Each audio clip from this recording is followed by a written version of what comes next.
Hello everyone. तो हमारी previous video में हमने लाइट के ऊपर लाइट रिफ्लेक्शन है लॉज ऑफ रिफ्लेक्शन पढ़ लिया था। आज हम पढ़ेंगे लाइट रिफ्रैक्शन के बारे में।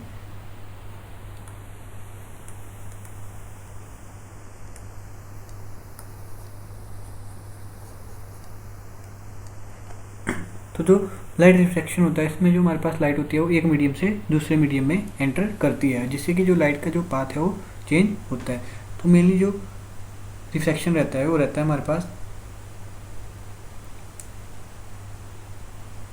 Bending of light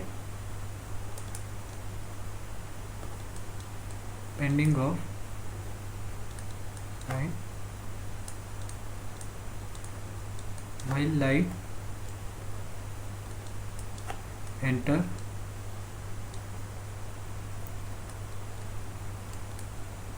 another medium. ठीक है, मान लेते हैं हमारे पास एक ही लाइन है जो कि एक मीडियम को दूसरे मीडियम से अलग कर रही है। तो जो हमारे पास मीडियम रहता है, मान लेते हैं ये हमारे पास M1 and M2 to medium है।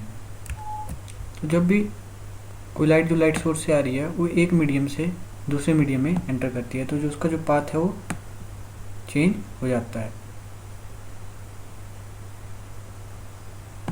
तो इसको यहाँ पे जो लाइट पाथ है वो बेंड हो जाता है, तो इसको जो हम बोलते हैं वो रिफ्रैक्शन बोलते हैं। मान लेते हैं कि हमारे पास ये नॉर्मल है,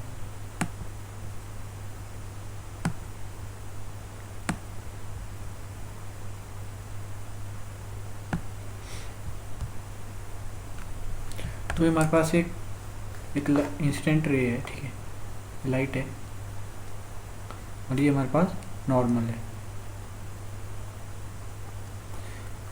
जब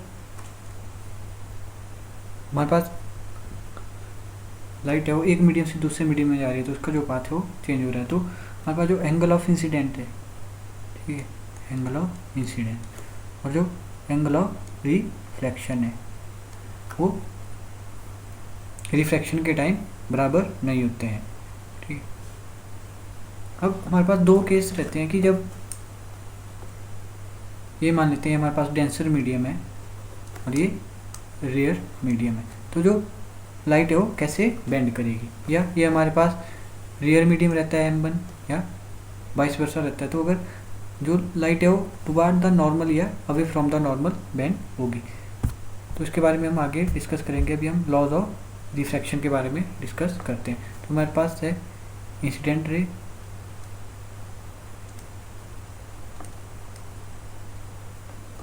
और ये है हमारे पास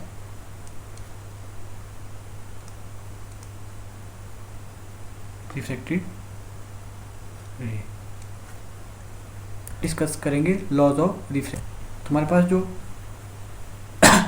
इंसिडेंट रे है, रिफ्रैक्टेड रे एंड नॉर्मल है, वो सभी एक ही प्लेन के ऊपर लाई करते हैं। सेकंड लॉ बोलता है हमारे पास कि जो sine of angle of incident है वो sine of angle of refraction है, उनकी जो रेशियो रहती है हमारे पास एक कांस्टेंट के बराबर रहती है, जो कि होता है हमारे पास n, और जो n है वो क्या हमारे पास रिफ्रैक्टिव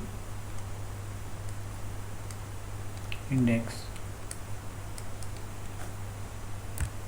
तो लॉज ऑफ रिफ्रैक्शन बोलते हैं incident ray, reflected ray and normal to the incident ray lies on the same plane, and the ratio of sine of angle of incidence to the sine of angle of refraction equal to constant, जिसको हम बोलते हैं n, और n है हमारे पास refractive index.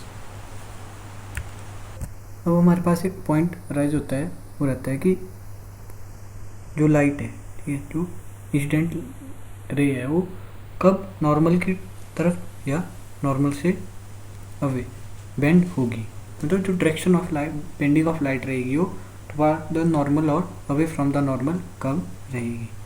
ठीक, तो अब इन दो केसेस को हम 1 बाय 1 डिस्कस करेंगे। अब हमारे पास जो लाइट है वो अवे फ्रॉम द नॉर्मल या टुवार्ड द नॉर्मल बेंड होती है। तो हमारे पास जो फर्स्ट केस रहता है कि जब हमारे पास जो लाइट है वो जो रियर मीडियम से है वो डेंसर मीडियम में एंटर करती है तो क्या होता है। और सेकंड केस आता है हमारे पास जब लाइट जो हमारे पास डेंसर मीडियम से रियर मीडियम में जाती है।